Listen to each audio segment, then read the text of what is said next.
racing returns to Sha Tin on Sunday with the Premier Bowl and the Oriental Watch Sha Tin Trophy. Both Group 2s, but packed with Group 1 talent. A very warm welcome to the show. I'm Andrew Lejeune, joined here in the studio by Paul Lally, our form analyst, and race caller Brett Davis as well. Brett, two very, very good races, and the undercard's outstanding as well. It's a big day. It is a big day, Andrew. A super day of racing. We've got, obviously, Mr Stunning joining Eye Victory and Hot King Prawn, amongst others, in the sprint. And then we move to the mile of the Sha Tin Trophy.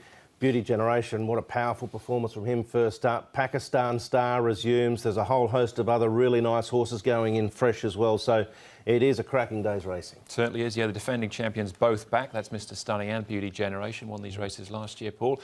To top that off, we got anything in the jackpots this week? We've got a couple, actually. We've got 1.6 million going into the triple trio and 2.5 million going to the six-up win bonus. So there's plenty of money floating around as well.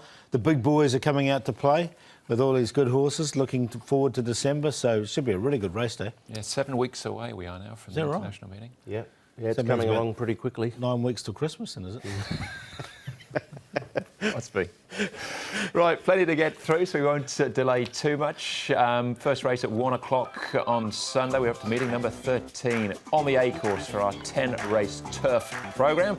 We start things off with a Class 4 over the 2,000 metres, headed by Good Days, a course and distance winner last season, no luck last time out. King of Mongolia 6th on his return behind Poaching Treasure. General Dino is 8th in that same race, full of chances. The last start winner here at Sha Tin over the 1,800 metres. Poaching Treasure won at Happy Valley over the 18. Le Panache, beaten favourites last start. He goes up to the 2,000 metres here, and Happy Rocky. They put the blinkers back on him.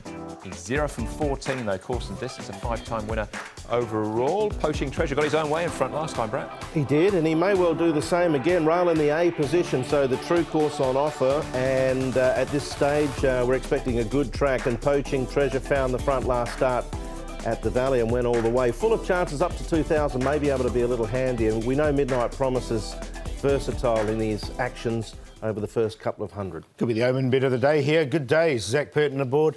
Going nicely down the back straight. He does like this distance, as we know, the 2,000 metres. Does have to carry 133 pounds, so he's giving a bit of weight away to his rivals, but he's going nicely. Romantic Journey's lost a bit of weight coming into this race. Jimmy Ting, isn't he going well? Jimmy Ting and Matthew Chadwick will take the mount here from barrier number 1 as Romantic Journey, the 8. And the last one we're going to look at here is Le Panache. Another one stepping up to 2,000, looks ideal for him as well. Douglas White from barrier number 5. And he's going well this season. He's going nicely, this horse. Yep. White was in the winners on Thursday night at Happy Valley as well, closing in on 1,800 winners here in Hong Kong. Douglas White. Let's have a look at his chances and some others here. Starting off with Full of Chances. Didn't completely go to plan for him. He still managed to win, but you can see Good Days as well. He was an eye-catching run too. Yeah, Good Days going into the race third up, I think, is going to be a real positive for him. Full of Chances continues to look progressive. He had a bit to do here, and he was able to shoulder out underneath that horse with the white face, Red Elise, and then eventually they ended up powering to the wire together.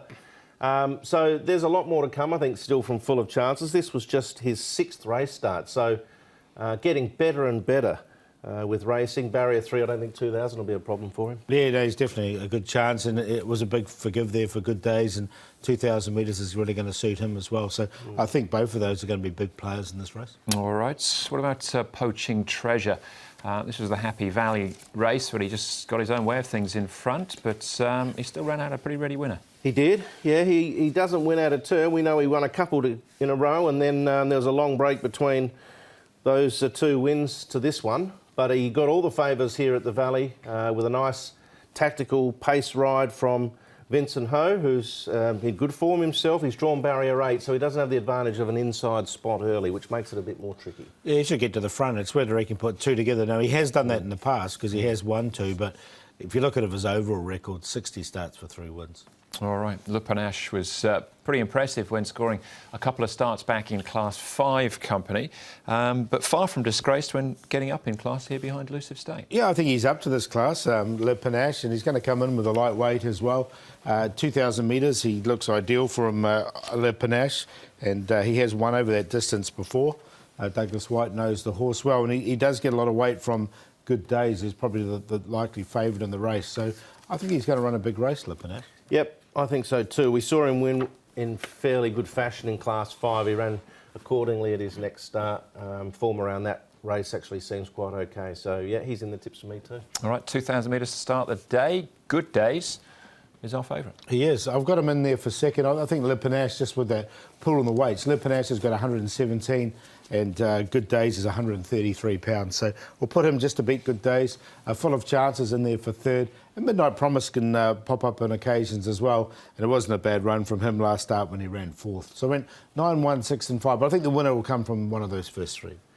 Same four for me, different order. I settled on Full of Chances. I think he's progressive. He can probably go on and win again up to 2,000. Le Panache, Good Days, and Midnight Promise is quirky but capable. So 6, 9, 1 and 5.